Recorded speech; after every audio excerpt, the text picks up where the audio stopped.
Welcome all. आपण आपल्या सेशनला एक थोड्या वेळात सुरुवात करतोय. पुन्हा एकदा सगळ्यांना रिक्वेस्ट आहे की प्लीज तुम्ही तुमचे ऑडिओ आणि व्हिडिओ म्यूट ठेवा, जेणेकरून चांगल्या पद्धतीने आजचं सेशन च्या बद्दलची माहिती आपल्या सगळ्यांना घेता येईल. So welcome Ashish sir. आम्ही उद्योगिनी प्रतिष्ठानच्या आजच्या सेमिनारमध्ये आपलं स्वागत आहे. मी संस्थेचे अध्यक्ष मीनल मोहाडीकर यांना विनंती करते की त्यांनी आशिष सरांची ओळख आपल्या उद्योगिनींना करू द्या. नमस्कार, वेलकम आशिष सर. परंतु वैशाली, आपण 2 मिनिटं आधी एक हे घेऊया, कारण आमच्या Maharashtra chamber of commerce, industries and ऍग्रिकल्चरच्या महिला विभागाच्या अध्यक्षा ज्या माझ्या पूर्वी होत्या, म्हणजे 1988 ते 1992 मध्ये त्या महिला विभागाच्या अध्यक्ष होत्या, त्या डॉक्टर सुषमा देवधर यांचं या कोरोनामुळे अकाली निधन झालेलं आहे. त्या फक्त 62 वर्षाच्या होत्या आणि म्हणजे खूप लहान वयातच त्यांनी महिला विभागाची धुरा वाहिली होती आणि त्या लेडीज विंगच्या अध्यक्षा होत्याच, पण अतिशय उत्तम आर्किटेक्ट म्हणून त्यांचं नाव आर्किटेक्चर जगतामध्ये होतं. तर त्या 30 तारखेला आपल्यातून निघून गेल्या आहेत. त्याच्यासाठी 1 मिनिट आपण स्तब्धता पाळूया आणि ओम शांती.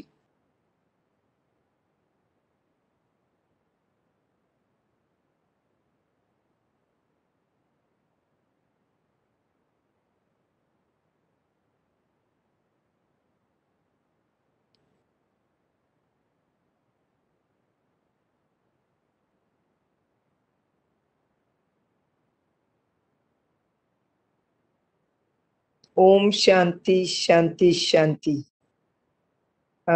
आशिष गर्दे हे माझे खूप जुने दोस्त आहेत, परंतु त्यांचं काम इतकं मोठं आहे की आपल्याला आज त्याबद्दल सगळ्यांनाच कळणार आहे ते कशा तऱ्हेने काम करतात. आता आपल्या आशिष गर्द्यांचं जे काम आहे ते CMI म्हणजे basically Marathwada chamber of commerce तर्फे ते पास्ट प्रेसिडेंट होते आणि बेसिकली CMIचे ते 2015 आणि 16 मध्ये ते अध्यक्षपदाची धुरा पण त्यांनी वाहिलेली होती.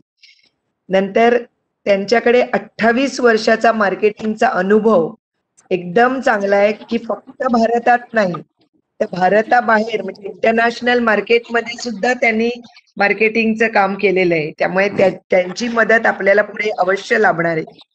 ते पास्ट प्रेसिडेंट CMIचे होतेच, परंतु हे founder and director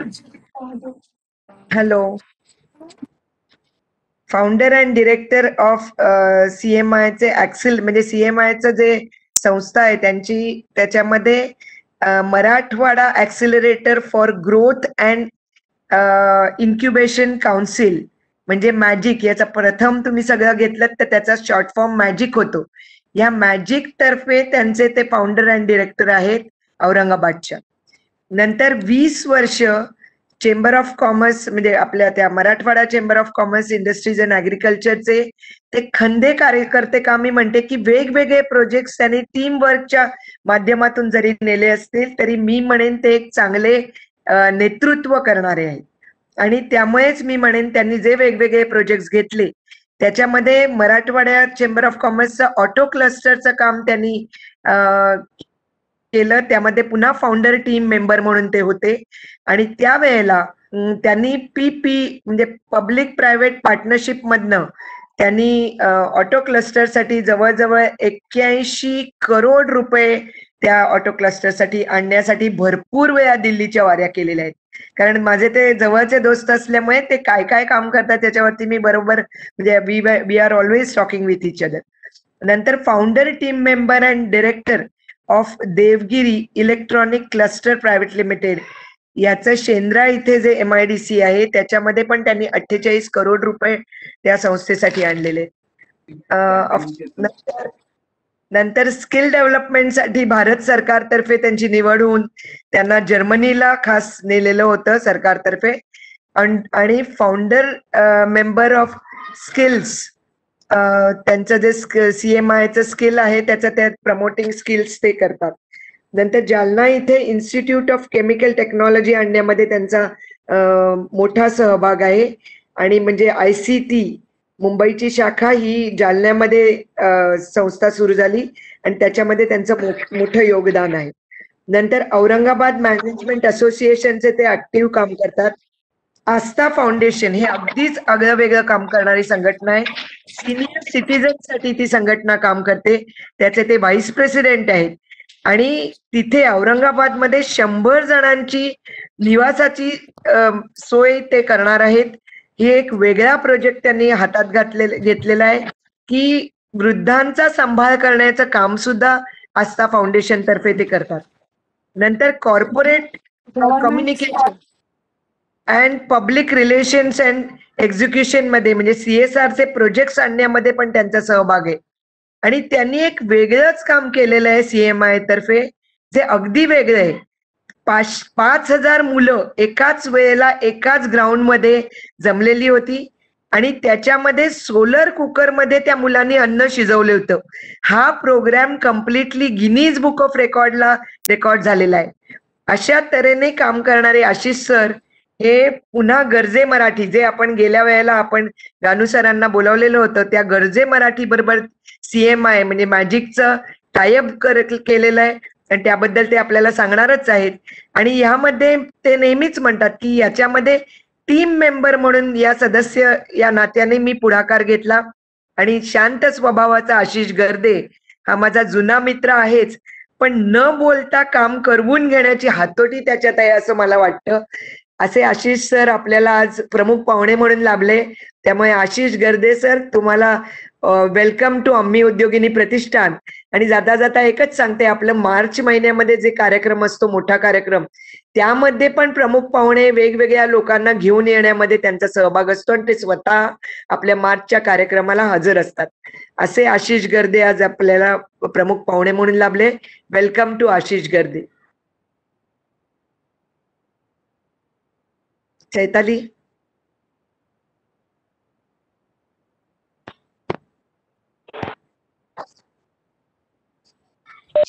Ashish sir आपण सेशन सुरू करूया. हो. मी म्हटलं तसं रोहित आवटी त्यांना शेअरिंगचा राईट द्यायचा होता. पोस्ट कर. हो. येस.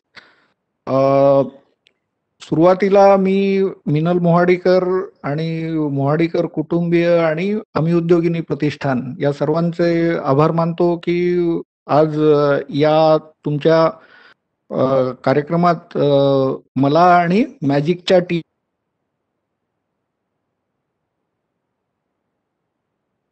गेली 30 वर्ष चांगला परिचय आहे आणि आम्ही उद्योगिनी प्रतिष्ठानची सुरुवात किंवा त्याचा पूर्ण प्रगतीचा मी म्हणजे चष्मदीत गवाह आहे असं म्हणायला हरकत नाही. मी सर्व त्यांची प्रदर्शनं किंवा बाकीच्या इतर ऍक्टिव्हिटीजनाही खूप प्रत्यक्ष म्हणजे सहभाग सुद्धा असायचा आणि बघितलेलं पण आहे. तर त्यांची जी काही कामाची धडाडी आणि जो कामाचा उत्साह आहे आणि त्यांचं जे काही एवढं मोठं व्यापक क्षेत्र आहे, तर आमची नेहमीच वेगवेगळ्या विषयांवरती चर्चा होत असायची आणि त्या चर्चेत मी त्यांना सहज सुचवलं होतं की इन्क्युबेटर्स कसे वेगळ्या पद्धतीने कामं करतात आणि त्यांनी असं सुचवलं की एकदा असं प्रेझेंटेशन झालं आम्ही उद्योगिनी प्रतिष्ठानच्या सर्व सभासदांकरता,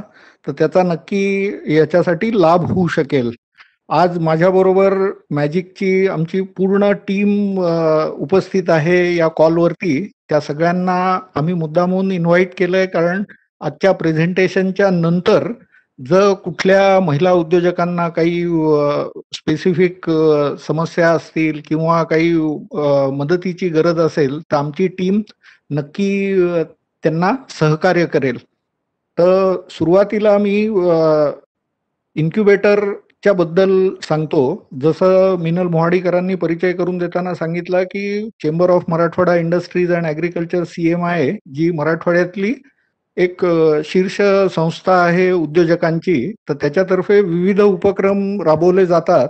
ज्या याच्यात ऑटो क्लस्टरचा त्यांनी उल्लेख केला, इलेक्ट्रॉनिक क्लस्टरचा त्यांनी उल्लेख केला, या इन्क्युबेटरचाही उल्लेख केला. तसंच स्किल हब सुद्धा तिथे आहे. तर असं एक चांगली उद्योगाला पूरक किंवा उद्योजकतेला पूरक अशी चांगली इकोसिस्टीम तिथे आहे. आणि या सगळ्या संस्था नॉट फॉर प्रॉफिट या कॅटेगरीत येतात. सेक्शन 8 कंपनी आहे.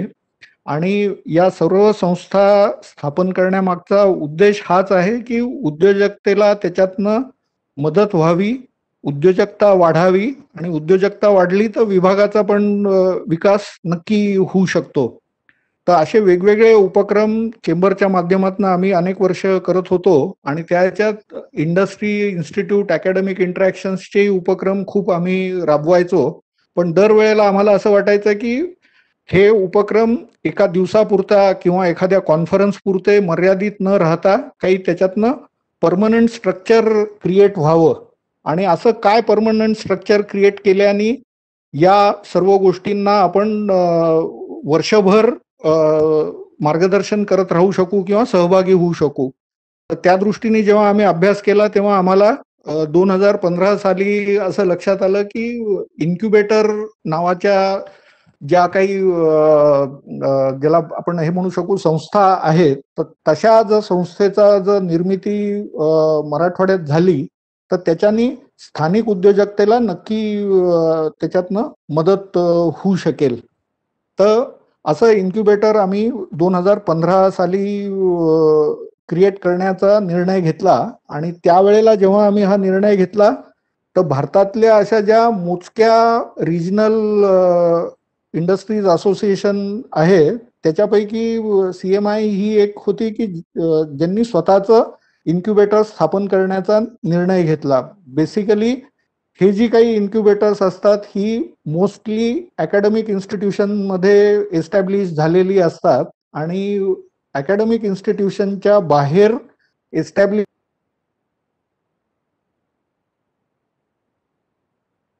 त्यापैकी एक हे इन्क्युबेटर होतं. आणि या सर्व प्रक्रियेत आम्हाला जर्मनीची जी जर्मन डेव्हलपमेंट एजन्सी आहे GIZ म्हणून, तर त्यांचा मार्गदर्शन आणि सहभाग ह्याच्यात लाभलेला होता. Rohit, next slide please. तर बेसिकली इन्क्युबेटर निर्मितीसाठी खूप आम्ही स्टडी केला, रिसर्च केला. वेगवेगळे जी भारतात त्यावेळेला अस्तित्वात असलेली इन्क्युबेटर्स होती अशी सर्व इन्क्युबेटर्स आम्ही व्हिजिट केली. आणि त्याच्यानंतर हे इन्क्युबेटर एस्टॅब्लिश करण्याचा निर्णय घेतला. तसे उद्योग अनेक वर्षांपासून सुरू आहे. पण स्टार्टअप हा जो काही कन्सेप्ट आहे किंवा त्या अशा नवीन निर्माण केल्या गेलेल्या उद्योगाला स्टार्टअप असं बारसं जे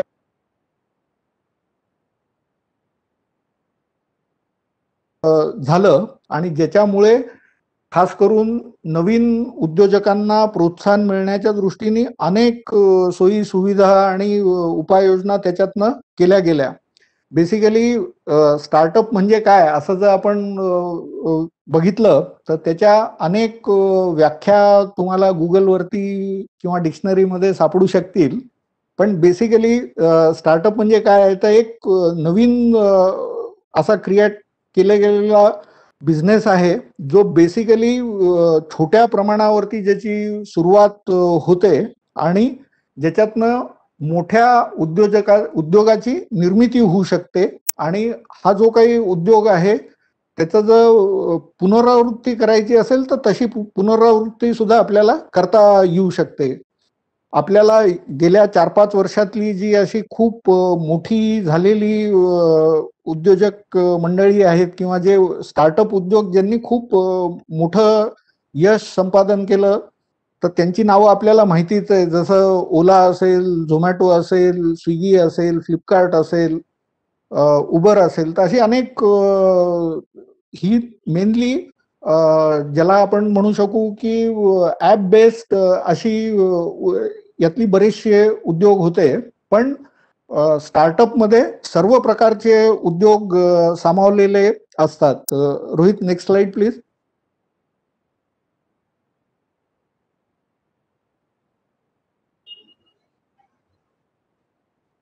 चॅलेंजेस उद्योजकांना फेस करावे लागतात. महिला उद्योजक असले तरी त्यांना सुद्धा हे सर्व चॅलेंजेस फेस करावे लागतात आणि त्याच्या व्यतिरिक्तही अजून जास्ती चॅलेंजेस महिला उद्योजकांना फेस करावे लागतात, कारण त्यांना त्यांची घरची जबाबदारी पण सांभाळायची असते.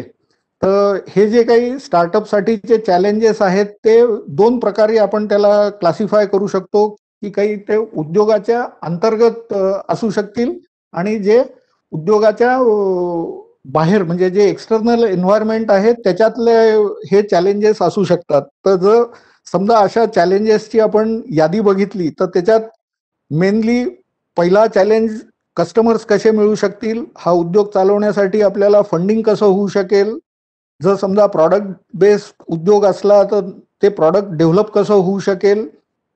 बरेच वेळा ते प्रॉडक्ट आपण आपली एक कल्पना म्हणून बनवतो, इंट्रोड्यूस करतो, पण ते मार्केटमध्ये कसं टिकू शकेल किंवा मार्केटमध्ये त्याला कसा ऍक्सेप्टन्स मिळू शकेल. बरेच वेळा जेव्हा सुरुवातीला उद्योग म्हणजे कल्पना घेऊन येतो, पण जेव्हा प्रत्यक्षात उद्योगाचं रूपांतर करण्याची वेळ येते तेव्हा आपल्याला एक चांगल्या टीमची गरज भासते. एक चांगलं tried tested proven business model सुद्धा तो उद्योग यशस्वी करण्यासाठी लागतो, की वेगवेगळ्या प्रकारच्या ज्या काही मार्जिन्स असतील किंवा वेगवेगळ्या प्रकारचे कमिशन्स असतील, इन्सेंटिव्ह असतील, हे सर्व कशा पद्धतीने आपण लोकांना म्हणजे उद्योगाशी निगडीत हे करू शकतो प्लॅनिंग, त्याच्याबद्दलच्या गोष्टी असू शकतात. बऱ्याचशा एक्सटर्नल गोष्टी असू शकतात, की अशा एखादा जर टेक्निकली कॉम्पिटंट उद्योग जर असेल तर त्या ह्याच्यासाठी एक्सटर्नल मॅनपॉवर कशी आपल्याला मिळू शकते, किंवा काही उद्योगांना गव्हर्नमेंट तर्फे प्रोत्साहन दिलं जातं, काही सबसिडी दिली जाते, काही ग्रँट दिली जाते, तर अशी ग्रँट किंवा अशी सबसिडी वेळेत कशी काय मिळू शकते, किंवा गव्हर्नमेंटच्या व्यतिरिक्त सुद्धा बँका किंवा इतर ठिकाणहून फायनान्स कसा मिळू शकेल. काही जसं पार्टनरशिप करावी लागली किंवा काही प्रायव्हेट लिमिटेड कंपनी बनवावी लागली किंवा इव्हन उद्योग उभारणीसाठीच्या ज्या काही वेगवेगळ्या परमिशन्स घ्याव्या लागतात, तर त्याच्यासाठी कशा पद्धतीने माहिती उपलब्ध होऊ शकते किंवा मार्गदर्शन उपलब्ध होऊ शकतो. अशा अनेक गोष्टी इन्व्हॉल्ड असतात ज्याच्यावरती नवीन उद्योगाची निर्मिती आणि त्याचं पुढचं यश हे अवलंबून असतं. तर अशा सर्व गोष्टींचा अंतर्भाव जिथे असू शकतो तर त्याला आपण बिझनेस इन्क्युबेटर असं म्हणू शकतो. आणि जे मॅजिक मध्ये आम्ही करतो आहे त्याच्यात आम्ही एक स्टेप अजूनही पुढे गेलेलो आहे, की ज्याच्यात एक्झिस्टिंग जे उद्योग आहेत, जे एक्झिस्टिंग स्मॉल स्केल उद्योग आहेत, त्यांना जर स्केलअप व्हायचं असेल तर त्यांची ग्रोथ फास्ट कशी होऊ शकेल, म्हणजे ज्याला आपण ऍक्सिलरेटेड ग्रोथ कशी होऊ शकेल त्याच्याबद्दल सुद्धा तिथे मार्गदर्शन केलं जातं. Rohit, next slide please.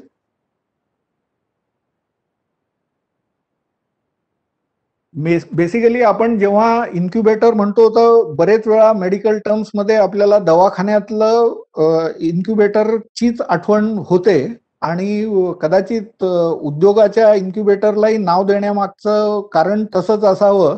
जसं एखादं नवजात बालकाला एक प्रोटेक्टेड एन्व्हायरमेंट मध्ये वाढ व्हावी लागते, तर तशाच प्रोटेक्टेड एन्व्हायरमेंट मध्ये वाढ होण्याच्या दृष्टीने उद्योगांसाठीच हे इन्क्युबेटर बनलेलं असतं. तर अशी त्या मेडिकलच्या इन्क्युबेटरची आणि या बिझनेस इन्क्युबेटर मधलं साम्य आपण म्हणू शकतो. Next slide please. बेसिकली या सर्व बिझनेस इन्क्युबेटर किंवा ऍक्सिलरेटर मधनं नेमकं काय होतं, तर मगाशी मी तुम्हाला इंटरनल आणि एक्सटर्नल असे वेगवेगळे जे काही प्रॉब्लेम्स किंवा चॅलेंजेस असतात तर त्या ह्याच्यासाठी हा इन्क्युबेटर हा एक प्लॅटफॉर्म असतो की जिथे तुम्ही तुमची आयडिया घेऊन येऊ शकता आणि त्या आयडियाच्या कन्व्हर्जन उद्योगात कसं होऊ शकेल त्याच्याबद्दलचं सविस्तर मार्गदर्शन या इन्क्युबेटरच्या माध्यमातून होऊ शकतं. तर बेसिकली कुठल्याही प्रकारचा उद्योग असेल तर त्याला दोन प्रकारचे एक्सपर्ट्स मदत करू शकतात. एक ओव्हरऑल ज्यांना बिझनेसचं चांगलं ज्ञान आहे, बिझनेसचा अनुभव आहे, असे लोक मदत करू शकतात, त्यांना मेंटर म्हटलं जातं. आणि काही टेक्निकल एक्सपर्ट्स असतात, त्यांना डोमेन एक्सपर्ट म्हटलं जातं.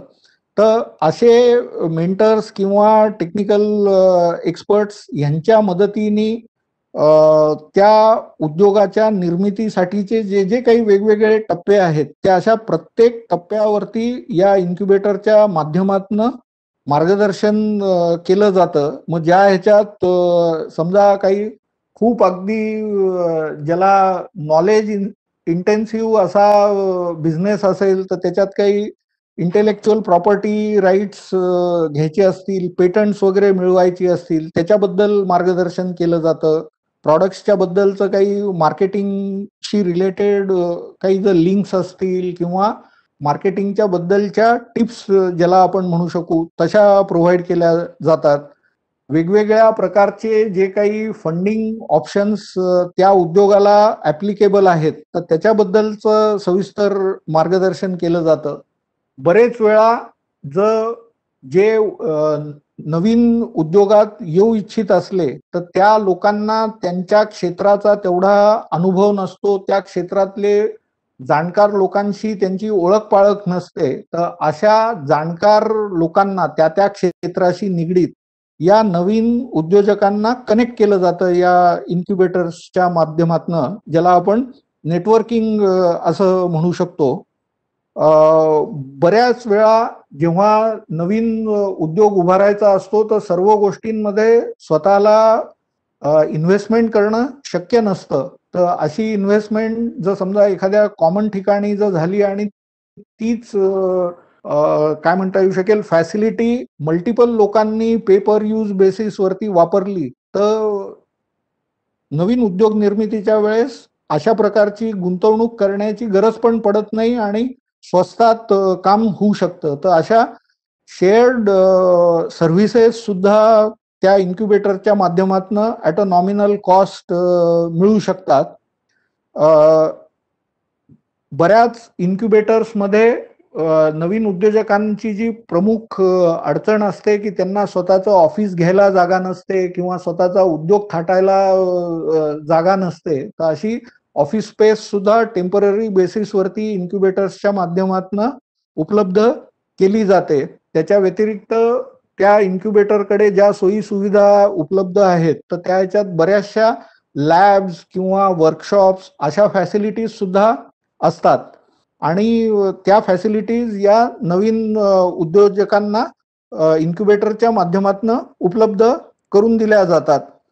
बऱ्याच वेळा नवीन उद्योग उभारत असताना जी आयडिया आहे, तर ती उद्योगात कन्व्हर्ट करण्यासाठी सुरुवातीला काही पैशांची गरज असते आणि बरेच वेळा नवीन उद्योजकांकडे असे स्वतःचं मार्जिन मनी नसतं. खास करून जर ते कॉलेजमधनं बाहेर पडणारे तरुण असतील किंवा हे असतील की ज्यांना बँका कर्ज देत नाहीत किंवा इतर ठिकाणचं असं कुठलं आर्थिक पाठबळ उपलब्ध नसतं, तर त्यांची आयडिया बिझनेसमध्ये रूपांतरित व्हावी ह्याच्यासाठी ऑन मेरिट सीड फंडिंगची सुद्धा सोय इन्क्युबेटर्सच्या माध्यमातून केली जाते की ज्यांना त्यांचा बिझनेस सुरू करायचा आहे आणि आर्थिक पाठबळाची गरज आहे, तर असं सीड फंडिंग सुद्धा या इन्क्युबेटर्सच्या माध्यमातून उपलब्ध असतं.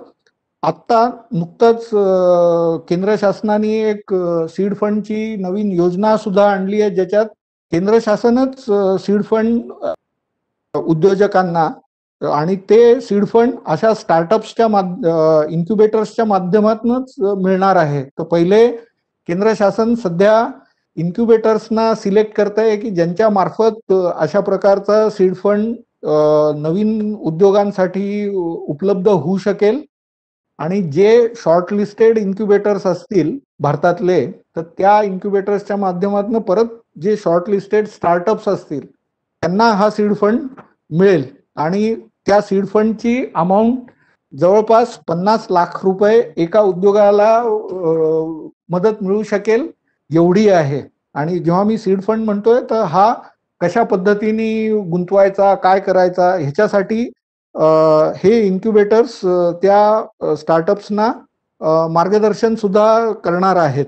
तर अशा प्रकारे वेगवेगळ्या ज्या काही आपण थोडक्यात जर सांगायचं झालं तर आयडियापासनं ते तुमचा उद्योग यशस्वी होण्यापर्यंतचा जो काही प्रवास असतो, तर हा प्रवास पूर्ण करण्यासाठी इन्क्युबेटर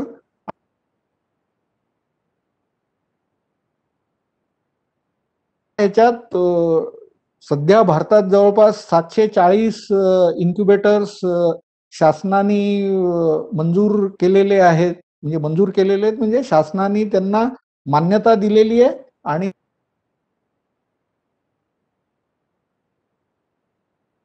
इन्क्युबेटर्सना स्टार्टअप्सना सपोर्ट करण्यासाठी फंडिंग पण केल्या गेलेलं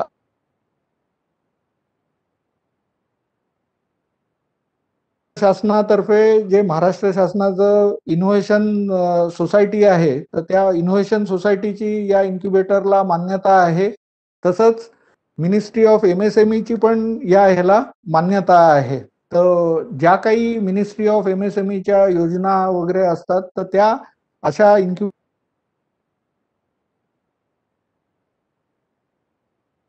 प्रभावीपणे पोचवल्या जाऊ शकतात. तशीच गोष्ट महाराष्ट्र इनोव्हेशन सोसायटीच्या बद्दलची सुद्धा आहे. महाराष्ट्र इनोव्हेशन सोसायटीच्या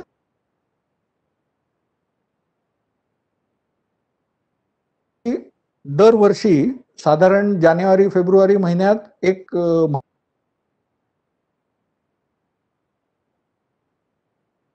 वेगवेगळ्या इनोव्हेटिव्ह आयडियाज आमंत्रित करतात आणि या इनोव्हेटिव्ह आयडियाज मधले जे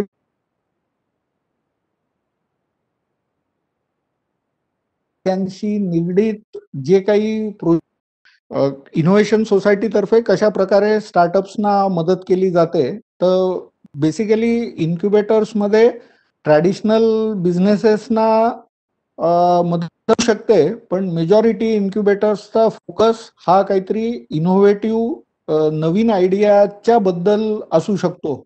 ट्रॅडिशनल बिझनेसच्या साठी सुद्धा हे जे काही बिझनेस एक्सपर्ट्स वगैरे आहेत ते गाईड नक्की करू शकतात, पण गव्हर्नमेंटच्या ग्रँट्स म्हणा किंवा हे सीड फंड वगैरे म्हणा, हे ट्रॅडिशनल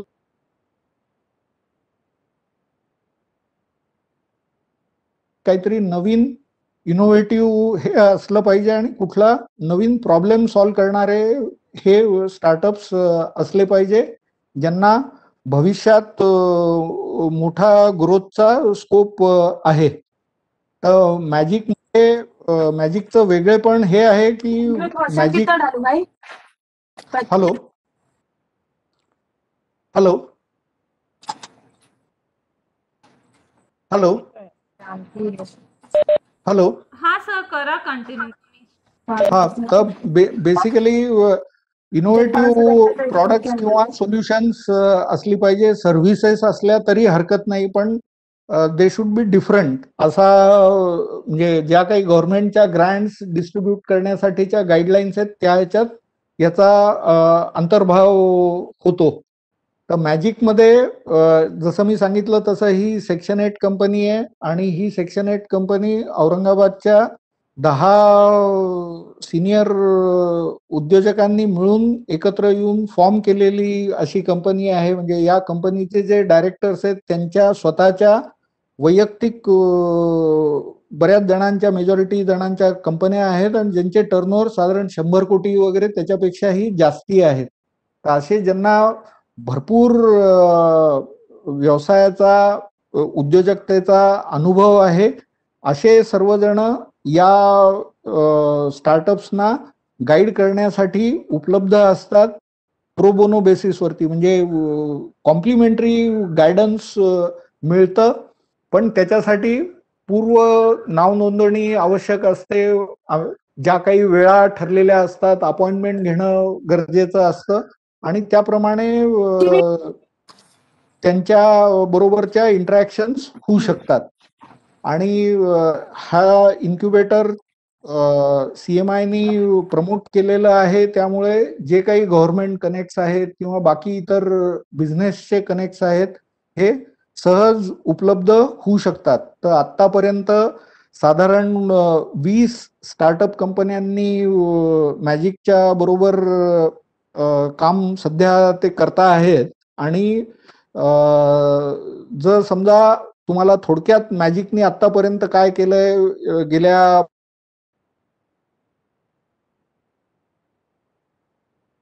झाला, तर जवळपास 2300 पेक्षा जास्ती विद्यार्थी किंवा जे स्टार्टअप आयडियाज आहेत, अशा स्टार्टअप आयडियाज इव्हॅल्युएट केल्या गेल्या होत्या. त्यापैकी 40 आयडियाजना एनकरेज करायचं हे झालेलं होतं. आणि त्याच्यातनं 19 ऍक्च्युअल उद्योग आता उभारले गेलेले आहेत. जे मी तुम्हाला 20 चा हे सांगितलं, तर तो लेटेस्ट फिगर आहे. तर हे एक असं फनेल असतं, म्हणजे प्रत्येक जण आयडिया घेऊन आला म्हणजे त्याचा व्यवसायात रूपांतर होईलच का, तर हा रेशो तुम्हाला कळू शकतो की 2300 लोक आयडिया घेऊन आले, तर त्यातले 19 जण यशस्वी होऊ शकता आहेत. तर अशा प्रकारचं हे काम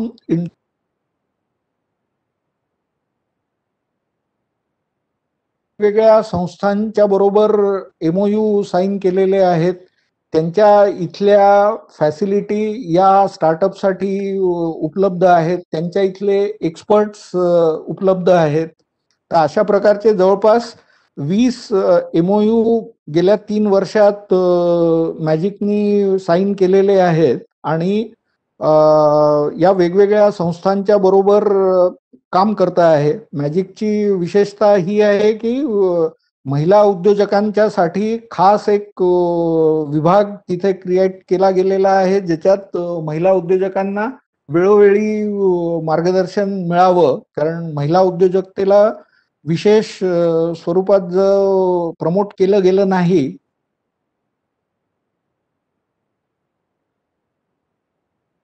त्यामुळे महिला उद्योजकांना एनकरेज केलं जातं. जे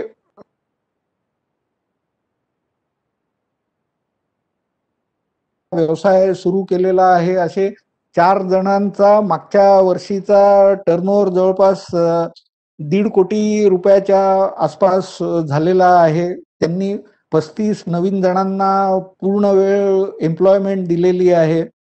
जे इन्क्युबेटीज सध्या मॅजिकमध्ये इन्क्युबेट होत आहेत, त्याच्यापैकी 4 जणांनी पेटंट मिळवलेलं आहे. 4 जणांनी ऑलरेडी पेटंटसाठी अजून अप्लाय केलेलं आहे. त्यांचं पेटंट ऍप्लिकेशन इन प्रोसेस आहे. गेल्या 3 वर्षी आम्ही प्रत्येक वर्षी एक इनोव्हेशन चॅलेंज कंडक्ट करतो, ज्याच्यातनं इनोव्हेटिव्ह आयडियाज स्पॉट केल्या जातात. आणि अशा इनोव्हेटिव्ह आयडियाज ज्या स्पॉट केल्या गेलेल्या आहेत, त्यांना भरघोस बक्षिसांनी एनकरेज केलं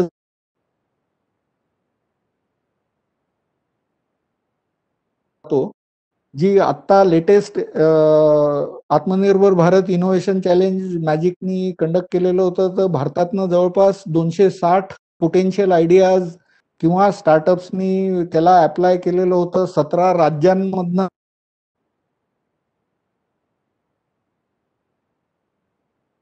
कनेक्टेड आहेत. आणि जवळपास मागच्या ज्या इनोव्हेशन चॅलेंज झालं, तर त्याच्यात 3.5 लाखाची बक्षिसं प्रायोजक नसताना सुद्धा मॅजिकनी दिलेली, म्हणजे घोषित केलेली आहे. त्याचा आता बक्षीस समारंभ कोविड संपण्याची आम्ही वाट पाहतोय आणि तो बक्षीस समारंभ लवकरच होईल. तर आणि या गेल्या 3 इनोव्हेशन चॅलेंज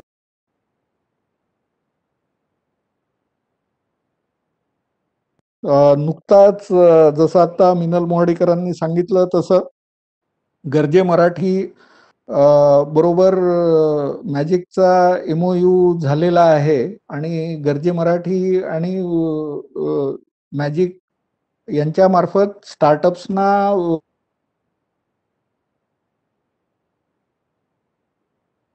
वेगवेगळ्या देशातले ते त्यांना मार्गदर्शन करणार आहेत. पण या सर्व इनोव्हेटिव्ह आयडियाचं शॉर्टलिस्टिंग होणार आहे. तर कोविडच्यामुळे ऍक्च्युली तो प्रोग्राम थोडासा पोस्टपोन झाला. अदरवाईज 1 तारखेला महाराष्ट्र दिनी त्याचं लॉन्चिंग करायचं असं नियोजित होतं.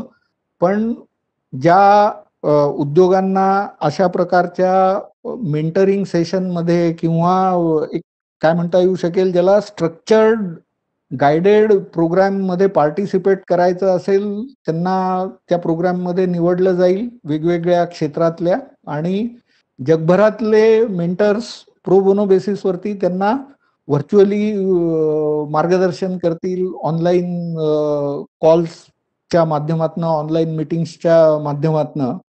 आणि तशाच प्रकारे एक स्पेशल महिला उद्योजकांच्यासाठीचा एक ॲक्सेलरेशनचा प्रोग्राम आम्ही प्लॅन केलेला आहे. पण अचानक उद्भवलेल्या करोनाच्या परिस्थितीमुळे तोही प्लॅन सध्याला होल्डवरती ठेवला आहे, ज्याच्यात मॅजिक आम्ही उद्योगिनीच्या बरोबर सहकार्य करून आणि MEDC सारख्या संस्थांच्या बरोबरही म्हणजे त्यांचाही सहकार्य घेऊन, सहभाग घेऊन जास्तीत जास्ती महिला उद्योजकांपर्यंत पोहोचण्याचा प्रयत्न करणार आहे.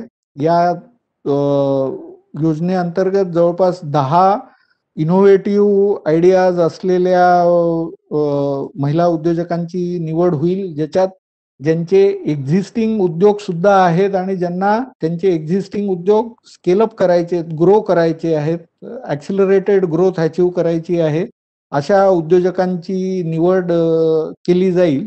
आणि त्यांना ज्या ज्या डोमेनमध्ये मदतीची स्पेसिफिक गरज आहे तर तशी गरज आयडेंटिफाय केली जाईल आणि तशी त्यांना मदत मिळवून देण्यासाठीचा प्रयत्न हा पूर्णपणे केला जाईल. मग कुठल्या उद्योगांना मार्केटिंगच्या सपोर्टची गरज असते, काहींना फायनान्सच्या ह्याच्यासाठीची गरज असते, काहींना त्यांची टीम वाढवायची असते, HR सपोर्टची गरज असते. तर जे काही उद्योगासाठीचे वेगवेगळे क्षेत्र आहेत त्या सर्व क्षेत्रांचा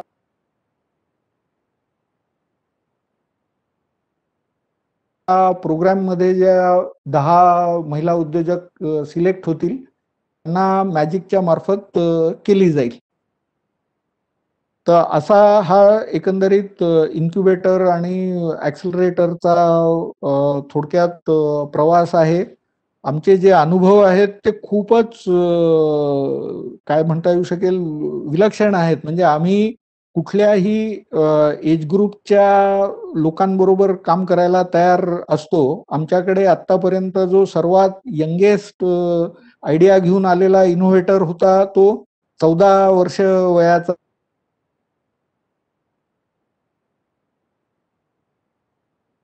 इनोव्हेटर होता, तो 81 वर्षाचा आहे. तर आम्ही कुठलाच वयोमानाकडे बघत नाही, शिक्षणाकडे बघत नाही, बाकी म्हणजे ते पुरुष आहेत स्त्री आहे असाही काही भेदभाव होत नाही. बेसिक गरज असते ती एक इनोव्हेटिव्ह आयडियाची आणि एक उद्योग उभा करण्याची जिद्द असणारे लोक आम्ही शोधत असतो. तुम्हाला सांगायला मला आनंद होतोय, आमच्याकडे एक पैठणच्या जवळ सलून चालवणारे एक व्यावसायिक आहेत. तर त्यांनी पैठणच्या तिथे त्यांचं स्वतःचं छोटं सलून असताना सुद्धा जसं शेव्हिंगच्या साठी पुरुषांना जिलेट किंवा अशा कंपन्यांची डिस्पोजेबल रेझर्स अवेलेबल असतात, तर त्यांना असं वाटलं की या करोनाच्या काळात किंवा इतर वेळेस सुद्धा सलून मध्ये सुद्धा जर असं डिस्पोजेबल रेझर अवेलेबल झालं तर लोकांना सलून मध्ये जातानाची जी काही भीती असते की तिथली हायजीन कशी असेल, काय असेल, तर हा सलून चालक 10वी पास पण नाहीये, पण त्यांनी असं रेझर डेव्हलप केलेलं आहे, त्याला पेटंट मिळालेलं आहे आणि त्याला केंद्र शासनाचा पुरस्कार सुद्धा मिळालेला आहे. आणि हे सर्व करत असतानाचा त्याचा जो काही एंटायर जर्नी आहे गेल्या 3 वर्षाचा, तर त्या ह्याला मॅजिकच्या मेंटर्सनी, डायरेक्टर्सनी मदत केलेली आहे. म्हणजे त्याला अजून गव्हर्नमेंट ग्रँट किंवा असा कुठलाच बेनिफिट अजून मिळालेला नाहीये, पण तरी सुद्धा तो या पातळीपर्यंत पोचलाय आणि त्याला या स्टेजवरती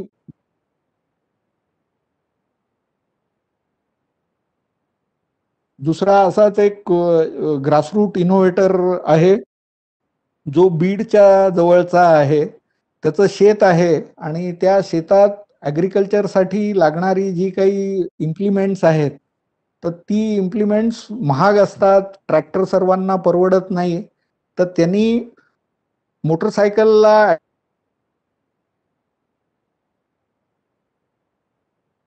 डेव्हलप केलेली आहेत. त्याच्यातनं त्यांनी स्वतःची फॅक्टरी उभी केलेली आहे आणि आता तो शेती तर करतोच आहे, पण त्याच्याबरोबर अशी इम्प्लिमेंट सुद्धा बनवून विकतोय. त्याच्यासाठी एक वेगळी कंपनी फॉर्म करून त्यांनी काम सुरू केलेलं आहे.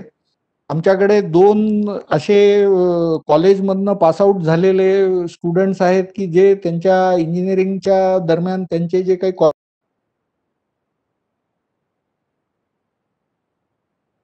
होते आणि त्या दृष्टीने त्यांनी आम्हाला अप्रोच केलेलं होतं. त्यातल्या एकानी जे आज शेतीत फवारणीसाठी लागणारे वेगवेगळे पंप वगैरे असतात, ते पाठीवरती नेऊन ती फवारणी करावी लागते आणि त्या ह्याच्यात बरेच वेळा विषबाधा होते.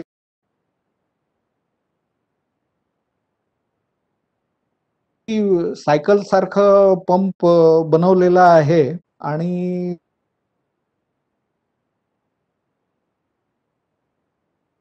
तर्फे 25 लाखाची ग्रँट नुकती मंजूर झालेली आहे.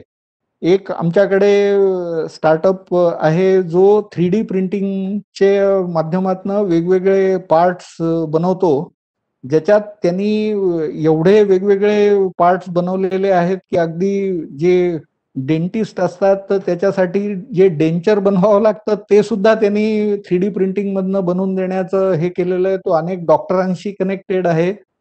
कोरोना काळात त्यांनी जे फेस शिल्ड असतात, तसे जवळपास 40,000 फेस शिल्ड्स विकलेले आहेत आणि आता त्याला परदेशातनं पण ऑर्डर्स मिळालेल्या आहेत. तर अशा रेंज ऑफ एंटरप्रेनर्स आमच्याबरोबर इंटरॅक्ट करत असतात आणि आम्ही त्यांना गाईड करत असतो. तर मला वाटतं एवढी माहिती सफिशियंट असेल. जर काही कोणाला स्पेसिफिक प्रश्न असतील, काही शंका असतील, तर आपण त्याच्यावरती नक्की चर्चा करू.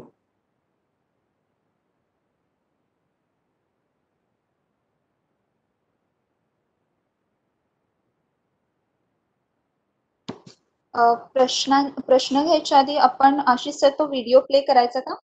हा, चालेल चालेल. या. एक मॅजिकचा थोडक्यात प्रवास तुम्हाला या माध्यमातून दाखवायचा होता. You can play the video.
Hello.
काय झालं ईशानी?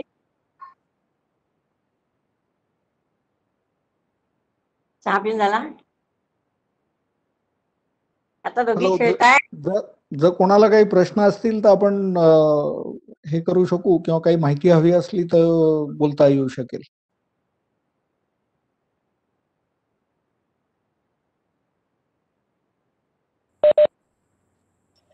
येस, दोन प्रश्न आहेत आजच्या सेशन मध्ये, की माधवी कुलकर्णी हा एक चॉकलेटियर आहे, तर त्यांनी विचारलं आहे की hello sir, I am professional chocolatier making fully edible customized chocolate greeting card.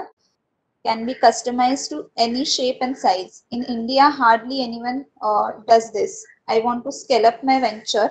Can I get patent for this? How can I get help from Magic? तर त्या ह्याच्यात आमच्या इथे कसं की 4 स्टेजची प्रोसेस असते, ज्याच्यात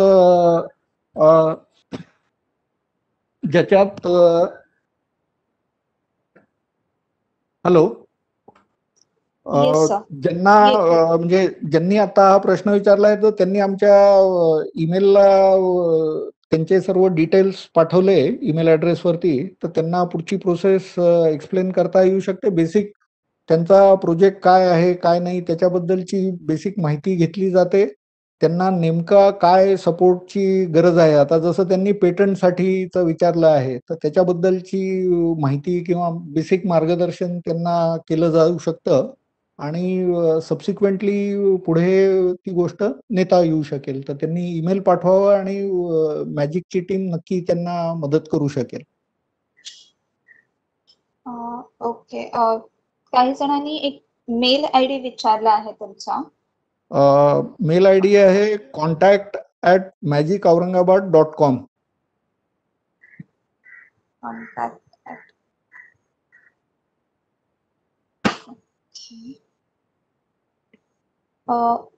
उषा पाठक, तुम्हाला मी अनम्यूट केलेलं आहे, तुम्ही बोलू शकता.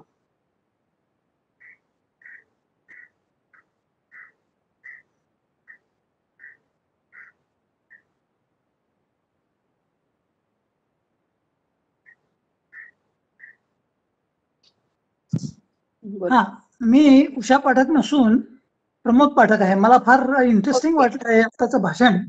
ऐकू येत आहे ना? हो, येतंय. मी काही वर्षांपूर्वी एक नवीन पाणी शुद्ध करण्याचं उपकरण शोधून काढलं, सोलर वॉटर डिसइन्फेक्शन युनिट म्हणून.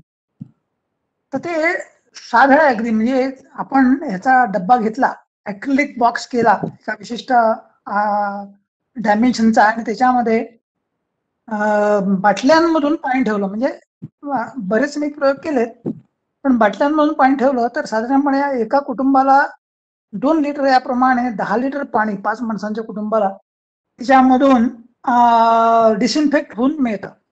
म्हणजे त्यातले सगळे जंतू मरून जातात.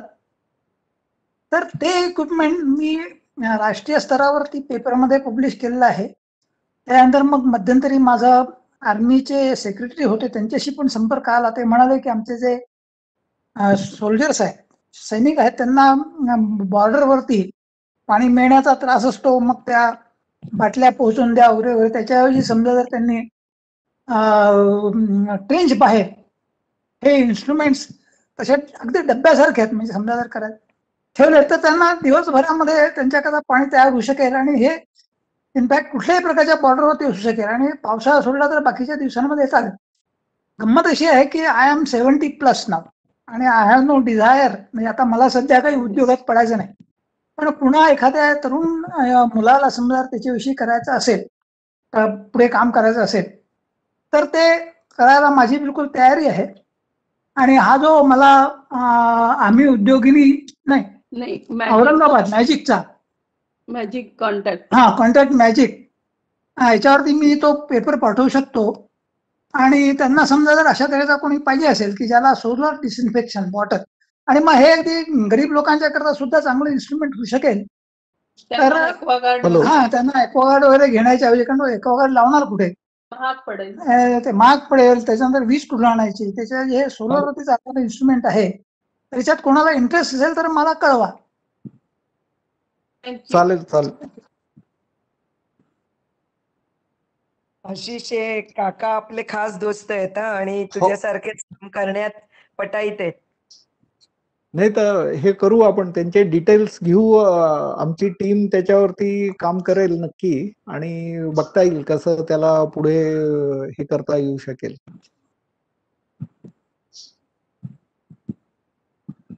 नेक्स्ट क्वेश्चन मिस्टर लोकेश कासले यांना विचारायचं आहे. Sir good evening. माझं नाव लोकेश कासले आहे. माझी वाईफ सायली कासले ही आम्ही उद्योगिनीची रजिस्टर्ड मेंबर आहे आणि आम्ही काही दिवसापूर्वी दादरमध्ये आम्ही एक्झिबिशन पण केलं होतं मिनल मॅमच्या सपोर्टने. आमचं एक स्वतःचं ई कॉमर्स पोर्टल आहे suhasgarguti.in, ज्याच्यामध्ये आम्ही होममेड आणि हँडमेड प्रॉडक्ट्स आम्ही विकतो. आम्ही काही गोष्टी आम्ही स्वतः बनवतो, काही गोष्टी त्यासाठी आम्ही सप्लायर्स आम्ही डेव्हलप केलेले आहेत. आणि आतापर्यंत म्हणजे जेवढं आम्ही बघितलं तेवढं इंडियामध्ये तरी अजून कोणीतरी होममेड आणि हँडमेड हे ई कॉमर्सच्या पोर्टलच्या थ्रू, म्हणजे Suhas Garuti is a dedicated e commerce portal for this homemade and handmade products. तर मॅजिक आणि इन्क्युबेटर आमच्या या स्टार्टअपसाठी कशी हेल्प करू शकते हे मला विचारायचं होतं.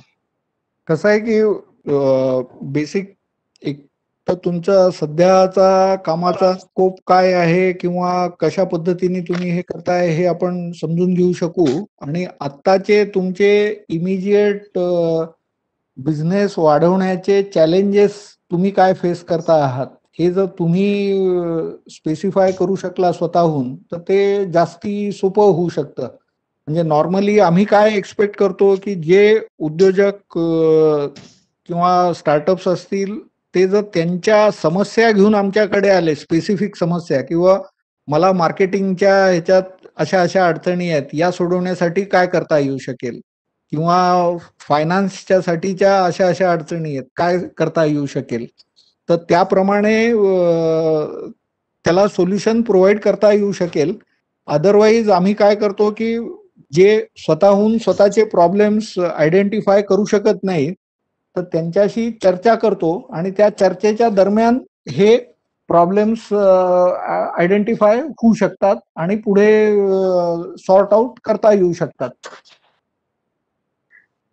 सर सध्या तरी आमच्याकडे 2 चॅलेंजेस जे आहेत ते आहेत सीड फंडसाठी म्हणजे एक्सपान्शनसाठी, आणि दुसरं जे आहे मेंटरशिप. आम्हाला जर कोणी मेंटर चांगला मिळाला, एक तुमच्यासारखे जर कोणी मेंटर्स आम्हाला चांगले मिळाले की एक्सपांड कसं करायचं आणि अजून काही चांगल्या गोष्टी करू शकतो ज्याच्यामुळे आम्ही एक चांगलं इयरली टर्नओव्हर आम्ही अचीव्ह करू शकू वगैरे, तर मला जर तुम्हाला आम्हाला जर कॉन्टॅक्ट जर तुम्हाला करायचा असेल तर पुढे कसं करू? तुमचा मेल आयडी तर आहेच, बट हा, तर बेसिक कसं आहे की या सीड फंड किंवा बाकीच्या गव्हर्नमेंटच्या कुठल्याही मदतीची जर अपेक्षा असली तर तुमचे कंपनी या DIPP जे आहे, department of industrial policy and promotion, government of India, त्यांच्या पोर्टलवरती ती कंपनी रजिस्टर्ड असली पाहिजे, किंवा इतर जे काही कंपनी रजिस्ट्रेशनच्या नॉर्म्स वगैरे आहेत त्या सर्व फुलफिल केल्या असलेल्या पाहिजे.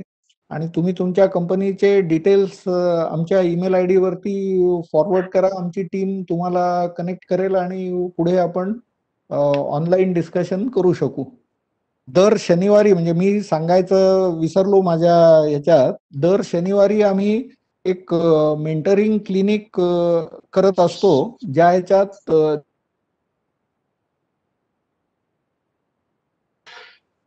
बुक करतात आणि मग त्यांना आमचे जे सिनियर मेंटर्स आहेत तर ते गाईड करतात. तर अशा म्हणजे आता या शनिवारच्या तर शक्य नाही होणार, पण त्याच्या पुढच्या शनिवारच्या वगैरे ह्याच्यात तुमचं हे शेड्यूल करता येऊ शकेल की काय तुमची आतापर्यंतची प्रगती झाली आहे, पुढे तुमचं काय करण्याचं विजन आहे, सध्या काय प्रॉब्लेम्स फेस करता आहेत, असं जर एक तुम्ही सोपं पीपीटी बनवलं तर मेंटर्सना ऑनलाईन शेअर करायला सोपं होऊ शकतं. हो चालेल सर. आम्ही तसं एक पीपीटी तयार करतो आणि तुम्हाला एक साधारण उद्यापर्यंत मला मेल पाठवून देतो. तुम्ही जो मेल आयडी दिला त्यावरती. चालेल चालेल. Thank you sir.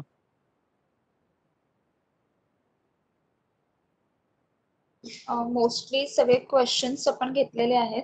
Hello yes. Hello hello बोला, ऐकू येते. माझा आयुर्वेदिक औषधे विकण्याचा बिझनेस आहे. पण अजून तसं मार्केटिंग होत नाही. त्यासाठी मी काय करावं लागेल? मला त्याविषयी थोडंसं गायडन्स पाहिजे होतं. तुम्ही स्वतः औषधं बनवता की नुसती विकता? नाही स्वतः घरी बनवतो आणि स्वतः विकतो. शतावरी कल्प, द्राक्षासव, कणकासव असे औषधं आहेत. आम्ही घरी स्वतः बनवतो. बरं बरं. तर मी सांगितलं तसं तुम्ही या ईमेल आयडी वरती कम्युनिकेट करा. आपण तुमचा जसं आता मी यांना सांगितलं तसं शनिवारच्या ह्याच्यात एक सेशन प्लॅन करता येऊ शकेल. Thank you sir.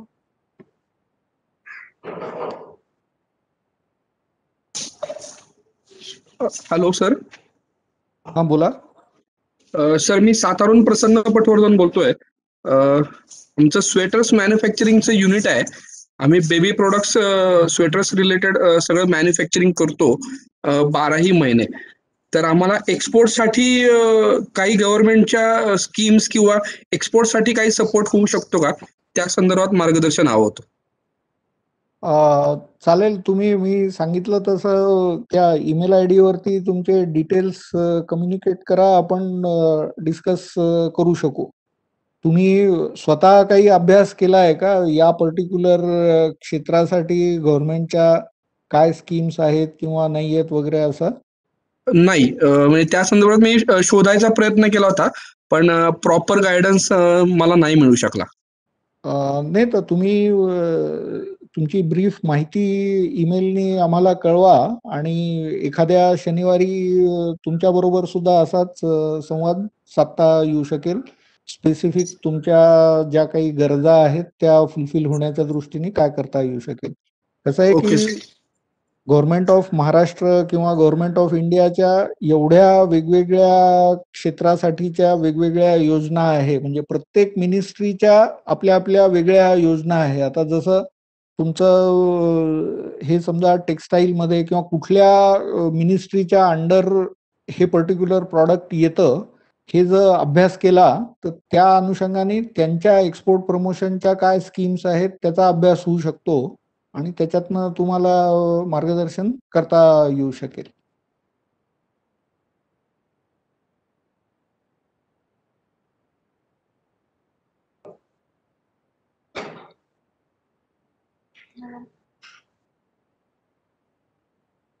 आपण आलेले सगळे क्वेश्चन्स घेतलेले आहेत. आता चॅट बॉक्स मध्ये कुठलेही प्रश्न नाही आहेत. सो मी आपल्या संस्थेच्या ट्रस्टी मधुरा मोहाडीकर यांना विनंती करते की त्यांनी आजच्या सेशनचं आभार प्रदर्शन करावं. आज आपल्या सेशन मध्ये मार्गदर्शन देण्यासाठी मॅजिकचे डिरेक्टर आशिष गर्दे सर आले व त्यांनी आपल्याला खूप इन्फॉर्मेशन दिली. त्याबद्दल मी त्यांचे आभार मानते. सर, तुम्ही दिलेला कन्सेप्ट व माहिती आमच्या उद्योजकांना नक्कीच यशाकडे घेऊन जाईल अशी मी आशा बाळगते. आशिष सर, तुमची मदत आम्हाला सतत आम्ही उद्योगिनीला असतेच आणि पुढेही मिळत राहावं अशी मी इच्छा व्यक्त करते. तसेच आजच्या मीटिंगसाठी आलेल्या सर्व उद्योजकांचे आभार मानते व आजची मीटिंग इथेच संपली असं मी जाहीर करते. Thank you all.